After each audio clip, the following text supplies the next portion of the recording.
My gang is sexy. Let's wrap this up.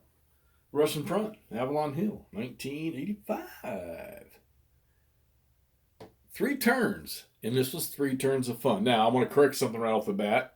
Somebody called me out on a couple items. Well, he called out on two of them. One of them I really didn't. I just said it wrong. I didn't actually execute that way. In combat, when you take losses and you put the step loss markers on, it's kind of like the tactical combat system. Um, the strength, it doesn't affect the strength or the defense strength of the unit, the number that's on the front of the counter, until you take so many hits that, like, so for instance, this guy here, his defensive strength is a 2, the middle number there. If he takes two step losses, then the counter's eliminated. But if he's got one step loss, his defense strength is still 2 and his attack is still 2. It only accounts for when the unit gets removed. So, and I think I had one combat where I might have done that, one or two that I did that on the first turn. And the other thing is air. If you got air in both hexes, so the combat sequence goes after you do all the movements, then you move aircraft into the battle hexes. If there's air from both sides, you do your air-to-air combat first, and then after you're done with that, then you move on to your ground combat. Okay, I didn't have any instances of that. Not when it was said to me, but I did after this. I had a couple on this last turn where I had to do air-to-air first in like 3 of them.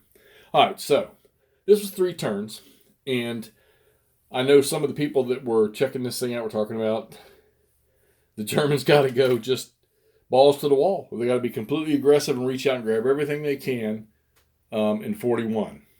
And so I said, okay, well, we'll do the best we can. And we know that the Germans outran, especially the Panzers outran a lot of their supply. They outran the infantry, and they played a lot of, at times, let's hurry up and run out there, and then we'll sit there and we'll wait for the infantry to catch up. Especially probably at holding major junctions or river crossings where they would catch bridges and stuff, making sure that the grunts came up so that they have somebody behind them to secure those bridges, all right, and keep supply lines open. Plus, move the supply lines forward. A lot of the Panthers probably had to rely on airdrops, which in the beginning of the Eastern Front probably wasn't such a big a headache as it would be later on, like i.e. Stalingrad and other places. So, all right, so we did. We went hog wild, and the Germans actually got out quite a bit. I don't know.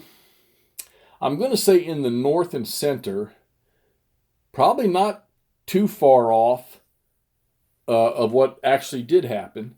The South, the South was a harder fight anyhow because Stalin had guessed that would be the priority direction for any German attack down through Ukraine and all the wheat fields where all the foodstuffs were, and then headed towards the oil fields out to the southeast. So most of their armor and stuff was out that way. All right. So you see all the little white X's on the map. Those were all the cities, or major cities, fortress cities, or oil fields, which, as far as I can tell, there's only one oil field is down here in the bottom in Romania. So that the Axis controlled at the end of the game, at the end of the 3 turns. And then you've got the little victory chart. And here's your victory chart right there. So to get a victory, the Germans need to get at least 23. All right? They got their 20. What did they get? They had to get, they had to get 23. Okay? They got their 23. And then they lost them. On the last turn, the Soviets got reinforcements. The ones that came in Moscow up here couldn't reach anything. All right? However, a bunch of them came right in here, and imagine, it's interesting, right here in Kharkiv. All right? Yeah, I've learned how to say that since all the activity going overseas.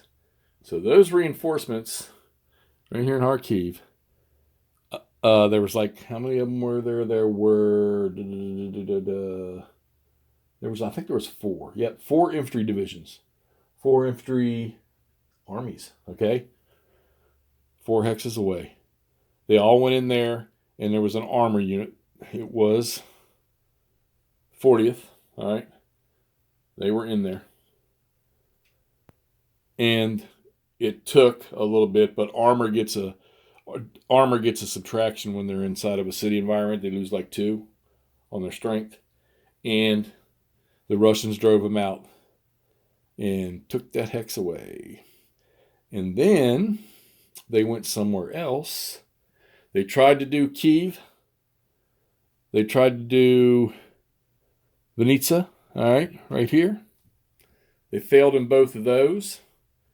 And they took, there was one other one. No, that was the only one they needed. So they took the one, and it bumped the Germans down to 20-22.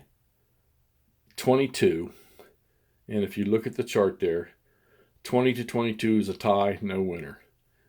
So, I mean, okay, so I guess I could say this is, the basic game was balanced. You need to push quick and hard, reach out get as much as you can of the victory locations, which are, like I say, are the major cities, the fortress cities, and any oil fields. Like I say, the oil fields, you got to get down in these over here to the southeast to get any other oil field other than the one in Romania. I don't know where the rest of them are, but maps got so much nice detail on it, it's hard to tell. But there you have it. 3 turns. You sit down, you could play this in an hour easily, hour and a half if you want to. But then again, if you're thinking about, because I stood over and had to think about, because you want to try to keep supply, but you can only go so far.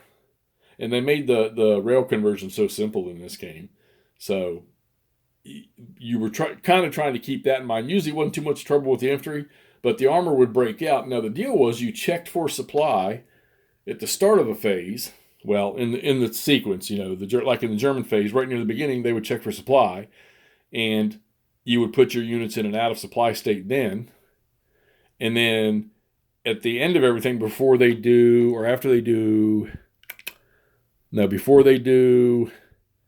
exploit, you do the remove out of supply. So you check for supply at the start, you've done your movement, you've done your combat, then you're going to check for supply again after all of that to see if anybody came back into supply. So that's why I was measuring out what I would move the Panzers initially to make sure they were still going to be within range at the end of the turn. So, but we still got one that's out, and they were in at the start of their turn, and they moved, they did their combat, and then they did exploitation. And like I say, you don't check to see if they're in supply other than to remove the supply marker at the last phase. So these units that were out of supply, they still got 1-2 that are out of supply, but the rest were in supply. But this is fun. This is the base game for this is fairly easy to play. 2 hiccups that I got called on, got corrected. They didn't really affect anything though. I mean, if I'd have done it for all 3 turns, it probably would have. But there you have it. It's a draw, no tie, no victory for either side, and the Russians are now starting to get troops on the map. So it'd be cool to see how far this could go if you played out more turns. But Hexy's been away from ACW too long, and it's time to get back onto it. So let's put Russian Front away, 1985. Like I say, if you got it, get it out and play it. Let me know what happens. Take some pictures, put it on Facebook, do a YouTube video or something, and let me know where it is. You know how to find me. All right, we'll talk to y'all soon.